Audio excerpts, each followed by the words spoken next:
Baik, Auda kembali bersama kami lagi di Rampai Pagi. Sekali lagi kami ucapkan selamat pagi untuk semuanya yang mungkin yang baru sahaja bersama kita ya Atul ya.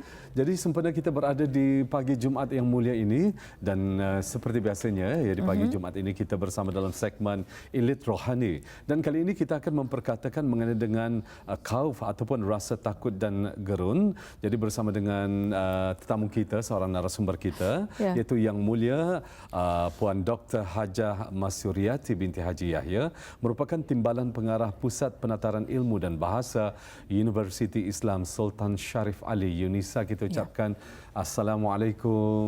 Waalaikumsalam warahmatullahi wabarakatuh. Selamat pagi. Selamat pagi. Sehat kan? Alhamdulillah sehat. Alhamdulillah. Okey, yang kita akan perkatakan hari ini proses elit rohani khauf, itu rasa takut gerun. Jadi apa sebenarnya definisi khauf ini, doktor? Okey, baik. Okay. Bismillahirrahmanirrahim. Assalamualaikum warahmatullahi wabarakatuh. Alhamdulillahilladzi waffaqana littafaqu fid din wa ja'alana min ahli al-istiqamah wal hidayah bimahdhi fadlihi wa karamihi wa faddalana bil ilmi alladzi huwa mirathul anbiya'i wal mursalin wassalatu wassalamu ala rasuli Muhammad sallallahu alaihi wasallam alladzi warrathal muslimin al-ilma wa hatha ala dirasatihi wa ala alihi wa ashabihi al-kiram. وأشهد أن لا إله إلا الله وحده لا شريك له وأشهد أن محمدا عبده ورسوله أما بعد سبحانك لا علم لنا إلا ما علمتنا إنك أنت العليم الحكيم رب اشرح لي صدري ويسر لي أمري واحلل عقدة من لساني يفقهوا قولي رب يسر ولا تعسر وتمم بالخير.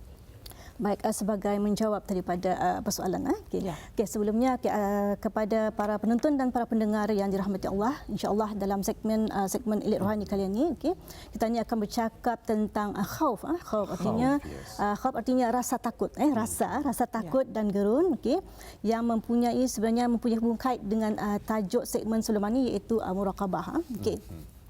Dari segi definisi, khauf ini ia adalah berasal daripada perkataan bahasa Arab, berasal dari perkataan bahasa Arab yang bermaksud takut dan gentar, macam tu.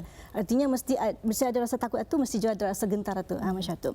Dan dari sudut dari segi kamus dewan, khauf ini ataupun takut ini ia bermaksud kita ni itu merasa bimbang ataupun ragu-ragu, gelisah, kita ni sentiasa rasa khawatir, macam tu. Dan kemudian dari kalangan ahli tasawuf, khauf ini ia merupakan satu sikap mental orang-orang ahli tasawuf ini yang mana sudah tertanam dalam diri diorang itu sentiasa rasa takut kepada Allah Subhanahu wa taala atas sebab kekhawatiran diorang. Kekhawatiran diorang itu dari segi misalnya khawatir kalau misalnya amal ibadah yang dilakukan itu kurang sempurna, Jadi kalau kurang sempurna itu berarti dalam pemikiran diorang itu adalah Allah itu sudah tidak lagi sayang diorang, macam tu. Jadi macam susah untuk diorang mendekati Allah Taala. Jadi itu antara yang menyebabkan menjadi satu sikap dalam pemikiran ahli tasawuf, macam tu. Itu di antara yang dapat diberikan definisi mengenai. Jadi rasa-rasanya doktor sesuai dengan pandemik yang melanda COVID-19 yang melanda seluruh dunia ni, perasaan takut, perasaan gerun ataupun kita ni merasakan sesuatu yang sesuai dengan rasa takutan ni. Macam mana kaitannya tu mungkin Yang Mulia Doktor? Dan dapat kita ni sentuh mengenai dengan khauf berlakunya dalam diri al-naf itu, mungkin dapat dijelaskan secara rincinya. Okey, baik. Mengambil balik daripada persoalan tadi tu. Sementara kita ni mengalami pandemik COVID-19 ni, memang semua orang takut. Takut di sana disebabkan ia melibatkan nyawa, keselamatan nyawa kita ni, macam tu. Dan apabila memikirkan keselamatan nyawa itu lebih utama, maka negara kita ni, negara Brunei Darussalam sekaligus memertabatkan maqasid syariah itu sendiri, di mana mengutamakan keselamatan nyawa tadi. Okey, baik. Dalam saat kita ni merasa takut tentang COVID-19 ini tadi, banyak perkara yang perlu kita ni fikirkan, macam tu. Banyak perkara juga yang menjadi tidak biasa kita lakukan. Okey, di antaranya adalah macam kita ni terpaksa melakukan penjarakan sosial yang sebelum ini tidak biasa dilakukan. Jadi sana ada satu rasa takut. Dan tapi dalam dari sudut ahli tasawuf, okey, dari segi elit rohani, sebabnya kalau tajuk elit rohani ini ia adalah memperkasa ataupun memperkaya rasa takut itu. Dan takut di sini adalah kerana takutnya kita ni kepada Allah Subhanahu Wa Taala. Baik. Menghubung kaitkan takut kita ni terhadap Allah Taala dengan situasi pandemik tadi tu, pandemik COVID-19. Okey, pertama-tama dalam kita ni memelihara nyawa, okey. Pada saat itu juga rasa gerun tu sudah ada kan. Of course kita ni khawatir dalam berlakunya COVID itu mungkin akan berlaku arah kita ni kejangkitan yang mungkin hujungnya akan berakhir dengan kematian dan sebagainya. Jadi di saat sana tu kita ni akan memikirkan apakah sudah cukup amalan yang akan kita ni bekal sebagai bekalan kita ni sebelum kita ni mendepani satu kematian macam tu. Itu adalah di antara yang menjadi pemikiran juga lah sebenarnya dalam kita ni menghadapi COVID-19 itu. Terima kasih Datuk. Jadi yang kau berlaku dalam diri al-naf apa sebenarnya? Apa yang sebenarnya? Okey, rasa takut nafs itu sebenarnya adalah diri dalaman tanya. Ia merujuk diri dalaman kita ni macam tu. Saya percaya semua orang mungkin boleh faham yang dimaksudkan nafs dalaman itu adalah yang di dalam diri kita sendiri macam tu. Mungkin boleh saya bagikan contoh, misalnya di saat kita ni membuat satu keputusan ada suara kecil di dalam hati kita yang mengatakan jangan buat dulu. Suara hati dalam macam tu. So ia merujuk ke sana macam tu. Okey. Jadi andai kata dalaman kita ni tu okey mempunyai rasa takut. Takutnya bukan yang takut biasa-biasa. Okay. Takut kita itu kerana Allah Subhanahu Wa Taala dan sekaligus membuat kita gurun. Pertama kalau kita gurun itu kita memikirkan apakah yang akan kita terima, bagaimanakah bentuk belasan yang akan kita terima seandainya kita ni dalam ibadah kita ni kurang seperti ini. Kan solat adalah salah satu yang awal diukur dipersoalkan apabila kita ni mati nanti macam tu. Jadi persoalannya adalah kita siap semuanya macam tu. Jadi dalam menyempurnakan persoalan itu tadi ataupun untuk melengkapkannya maka kita harus bersiap sedialah dan kita ni kena memperkemaskan. Dan salah satunya itu perlu kepada rasa khauf itulah. Dan tajuk khauf ini pun juga adalah menjawab ataupun salah satu berkait dengan tajuk sebelum ini iaitu muraqabah. Muraqabah adalah kita ni rasa sentiasa diawasi ataupun sedang diawasi oleh Allah Subhanahu Wa Taala. Jadi khauf itu adalah yang mengiringi macam tu. Penjelasan yang menarik ya. Betul. Ya, saya jadi teringat akan suasana patutlah waktu baginda Nabi menerima wahyu ya. Baginda dalam ketakutan sewaktu di Gua Hira ya. Dan sepulangnya baginda ke rumah, baginda diselimuti oleh isteri tercinta ya. Betul. Jadi perasaan takut begitu mungkin dapat kita dijadikan sebagai satu gambaran ya. Tapi ini berbezalah ya, doktor. Okey. Rasa takut baginda Rasulullah itu adalah boleh kita ni ambil sebagai contoh. Boleh. Yes. Cuma bagaimana untuk terus sampai sama serupa seperti itu mungkin mungkin berlainan, berbeza. Sebab rasa takut yang baginda Rasulullah hadapi itu kesesuaian dengan status ataupun martabat baginda Rasulullah SAW macam tu. Apatah lagi kita ni sebagai manusia biasa ya. Itu yang boleh kita gambarkan dan boleh kita jadikan satu contoh. Jadi di sini sebab yang mendorong berlakunya khauf kepada Allah Subhanahu Wa Taala ini. Okey, antara sebab yang boleh menyebabkan kita itu rasa khauf ataupun gerun dengan Allah Subhanahu Wa Taala, pertama-tama itu kita ni memikirkan siksaan yang akan kita terima daripada Allah Subhanahu Wa Taala seandainya kita melakukan banyak dosa ataupun melakukan banyak maksiat begitu. Kemudian rasa kekhawatiran kita ni juga ini adalah di antara yang mendorong rasa takut itu juga. Okey, khawatir kita ni misalnya khawatir kalau ibadat kita itu tidak diterima. Tidak diterima berarti Allah tidak sayang kita ni macam tu. Okey. Dan untuk mengharapkan Allah Taala sayang kita ni maka kita ni harus mendekati Allah Subhanahu Wa Taala terlebih dahulu macam tu. Ialah perlu ada rasa takut inilah menyertai daripada muraqabah itu sebenarnya macam tu. Dan selainnya juga takut ternyata adalah sebabkan takut memikirkan azab yang akan Allah sediakan untuk kita ni. Anda kita ni melakukan segala dosa macam tu yang tidak sempat kita ni lakukan segala taubat macam tu. Okey. Kemudian mikirkan juga kedatangan pada hari kiamat, bagaimana keadaannya macam tu. Semua orang tidak tahu pun kan, tidak terbayang macam mana. Tapi namun ada Quran ada pernah menyebutkan suasana kiamat itu juga. Kemudian kalau kita ni mendengar segala nasihat ataupun segala ceramah dan kita ni terkesan, terkesan mendengarnya, maka itu adalah salah satu jua yang boleh mendorong rasa takut kita ni kepada Allah Subhanahu Wa Taala, insya-Allah. Ya. Jadi sebetulnya itu meremang yang bulu kadang-kadang kita mendengarkan apa yang dinyatakan oleh Yang Mulia Doktor tadi, dapat tadi bayangkan ya sesuatu. Jadi patutlah agama kita ataupun Nabi sering berpesan untuk menyegerakan taubat ya. Ya, kerana kita terfikir saat peluang yang diberikan kepada kita. Dan juga kita sentiasa digalakkan ya untuk menghadiri majlis-majlis ilmu, untuk memberikan jentikan hati dan juga sentuhan hati kita ni dengan tazkirah-tazkirah yang telah pun disampaikan. Jadi mungkin kita juga ingin mengetahui ya seterusnya tanda-tanda khauf kepada Allah Subhanahu Wa Taala. Okey, tanda khauf kita ni kepada Allah Subhanahu Wa Taala, pertama-tama tu yang harus kita ni ingat ialah lisan, lidah. Dan lidah ni berbahaya sikit. Okay. Lidah kita ni adalah sentiasa bercakap benar, okey, tidak berbohong. Lidah kita ni adalah sentiasa zikrullah, okey. Kemudian lidah kita ni tu sentiasa dibasahi dengan bacaan ayat Al-Quran, sentiasa membaca Al-Quran, okey. Kemudian hati kita ni tu hendaklah dipastikan sentiasa bersih daripada hasad dengki macam tu. Kemudian sentiasa je melihara penglihatan kita ni daripada hal-hal yang haram, okey. Kemudian sentiasa melihara keadaan perut kita ni supaya kita ni memakan barang-barang yang haram juga macam tu. Dan yang akhir sekali perlu kita ni pastikan bahawasanya ketaatan yang kita jalani itu adalah berdasarkan keikhlasan kita ni semata-mata kerana Allah Subhanahu Wa Taala. Itu adalah sebahagiannya tanda-tanda yang boleh digaris sebagai garis pandulah yang boleh kita guna pakai untuk menentukan macam melihat tanda-tanda hati kita itu ada rasa khauf kepada Allah SWT. Iya. Alhamdulillah, itu di antara penjelasan yang telah pun kita bawakan iaitu mengenai dengan khauf, rasa takut dan juga gerun. Jadi bagaimana kalau kita ni berehat seketika ya? Ya, sebelum kita mengikuti mungkin ada kesimpulan yang akan disampaikan oleh Yang Mulia Doktor sendiri dan mungkin ada penambahan-penambahan ilmu yang akan dibawakan nanti.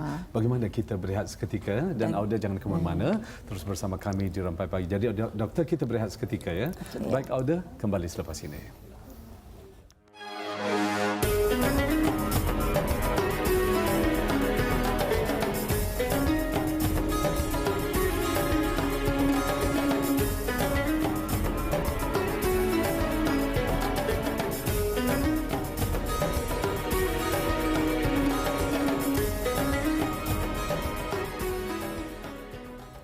Baik, Auda kembali bersama kami. Terima kasih sekali lagi kami ucapkan pada bis kita ya yang tetap setia bersama kami di Rampai Pagi.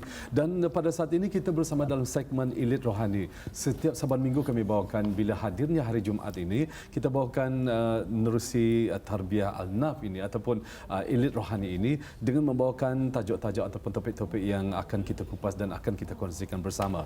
Untuk minggu ini kita bawakan akan khauf ataupun pengertiannya rasa takut dan gerun. Telah pun huraikan oleh Yang Mulia Doktor. Ya, kalau tadi kita mengetahui tanda-tanda khauf kepada Allah Subhanahu Wa Taala. Jadi bagaimana, apakah amalan-amalan yang perlu kita lakukan untuk kalau tadi tanda-tanda ya rasa takut kita ni kepada Allah SWT. Jadi amalan-amalan yang baik yang kita ni lakukan dalam kehidupan kita ni macam mana tu Ustaz?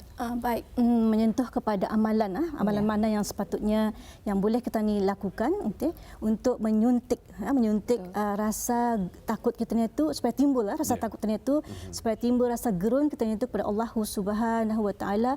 Pertama-tama hendaklah kita ni melihat semula setiap perbuatan yang kita ni lakukan itu, dan mana-mana yang kita rasa mendatangkan kesalahan, mendatangkan dosa, sebaiknya cepat-cepat bertaubat, kerana kematian itu tidak dijangka, tidak pernah ada signalnya yang pasti macam tu.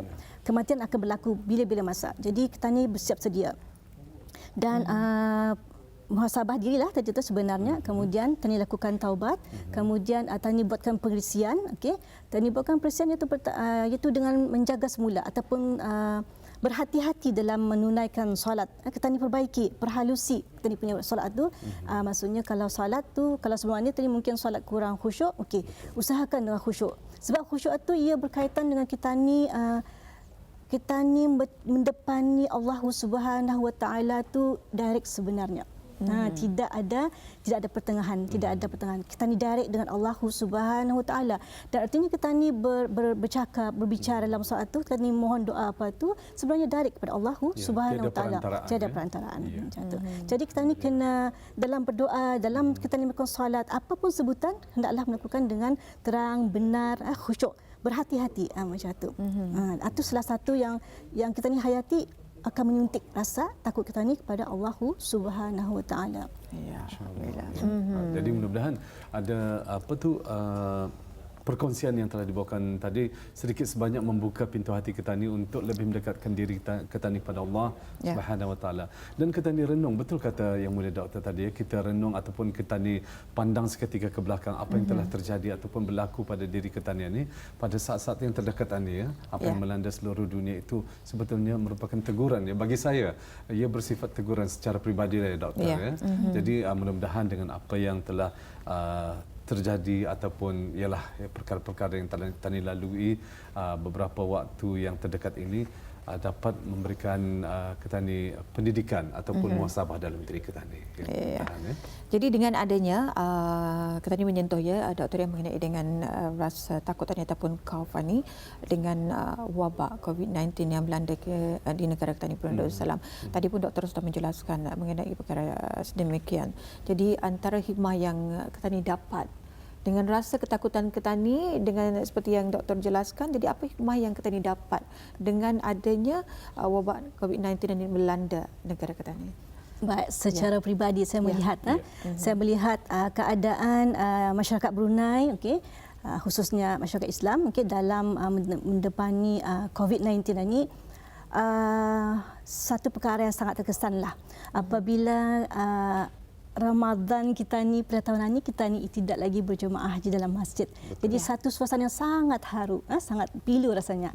Sebab kita ni biasa solat berjemaah kan, solat tarawih beramai kan di masjid. Tiba-tiba tahun ini tidak ada macam itu. Jadi itu adalah di antara salah satu yang pada saya secara pribadi sangat menyentuh jiwalah macam itu. Sebab tidak biasa, tidak biasa. Rupanya akan pernah mengalami solat tarawih tidak berjemaah di masjid, kemudian kita terpaksa melakukan di rumah. Okay. Dan kebaikannya ialah satu kebaikan yang sangat besar yang saya lihat juga, di mana setiap ahli keluarga boleh melakukan solat berjemaah di rumah bersama ahli keluarga. Mungkin sebelum ini yang ke masjid tu mungkin para suami macam tu, para anak lelaki sahaja, tapi ini tidak. Dalam situasi COVID-19 maka membolehkan satu keluarga sesi keluarga tu boleh solat berjemaah di rumah macam tu. Dan yang tidak pernah menjadi imam, alhamdulillah menjadi imam, yang tidak pernah membaca khutbah masa raya kan, membaca khutbah raya dalam kalangan keluarga sendiri. Alhamdulillah. Itu perubahan-perubahan ataupun norma baharu yang perlu kita dilalui yang mulia doktor. Macam contohnya menjadi imam ataupun berjemaah di rumah ketika menunaikan solat sunat Aidilfitri atau yang indah pernah sama sekali kita lakukan, dan kena berlakunya ataupun terjadinya COVID-19 tersebut 100% mengubah cara norma kehidupan kita ni. Dan yang akan datang ni insya-Allah di negara kita ni pun dan beberapa negara-negara ASEAN yang indah menghantar jemaah hajinya untuk menunaikan fardu haji pada tahun ini merupakan norma baharu yang berat rasa hati kita ni doktor untuk melakukannya, tetapi itulah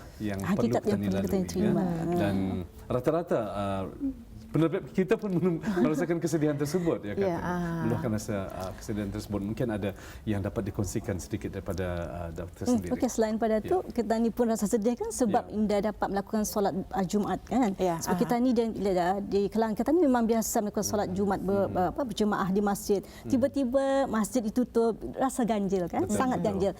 Tidak biasa sebab masjid ni adalah tempat kita, maksudnya kalau orang yang perjalanan jauh adalah satu persinggahan untuk dia menunaikan solat macam tu. Tiba-tiba masjid tutup, jadi macam satu yang ganjil lah, sangat macam haru rasanya macam tu, pilu rasa hati tani Betul. macam tu. Jadi mungkin juga ini rasanya yang apa yang kita ni rasakan ya, rasa takut gerun perkara ini akan berlanjutan nak berlaku, dan juga dengan tidak ada persiapan ataupun mungkin sedikit tadi sudah merasa sedikit persiapan kita ni.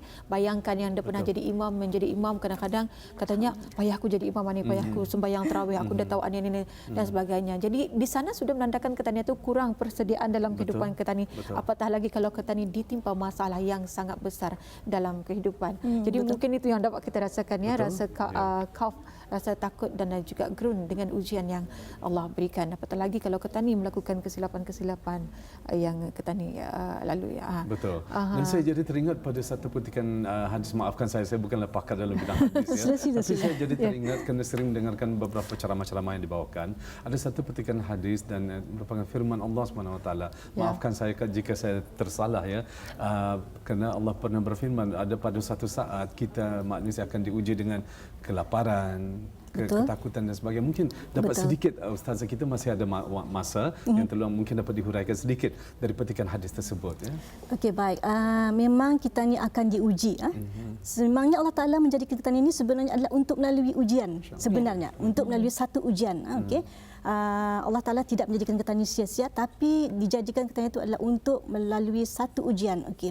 Jadi ujian itu umum, besar, okey, dengan cabarannya, okey, berbagai, okey.